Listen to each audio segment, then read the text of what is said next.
A former Dallas firefighter arrested. He's accused of hiding a camera inside a station bathroom. Matt Howerton reports.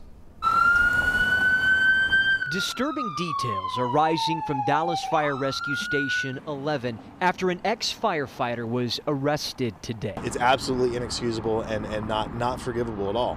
Craig Lawrence gave 5 years to DFR, but according to an arrest warrant, he resigned last month after his captain found a hidden camera in the public restroom of the station. That camera was disguised as a phone charger, much like these from Spy Center Security. Police say Lawrence admitted that the camera was his, and court documents even say it was spotted in the restroom as early as Thanksgiving Day. Lawrence is now charged with attempted invasive visual recording. They recognized it was a direct threat to all of our employees and their families. Jim McDade, president of the Dallas Firefighters Association, calls the arrest a betrayal, and that a handful of firefighters here were concerned about their wives, girlfriends, and children being recorded. This is our home away from homes.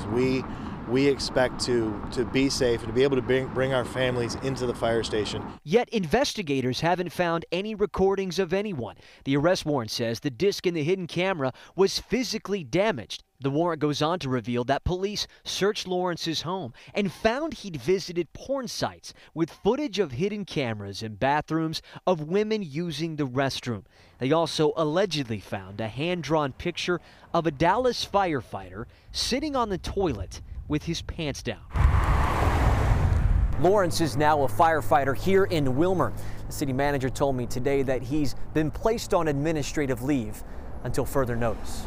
And though the details of Lawrence's arrest are shocking, McDade says to remember this. This is not representative of what firefighters are and what we stand for. In Dallas, I'm Matt Howerton.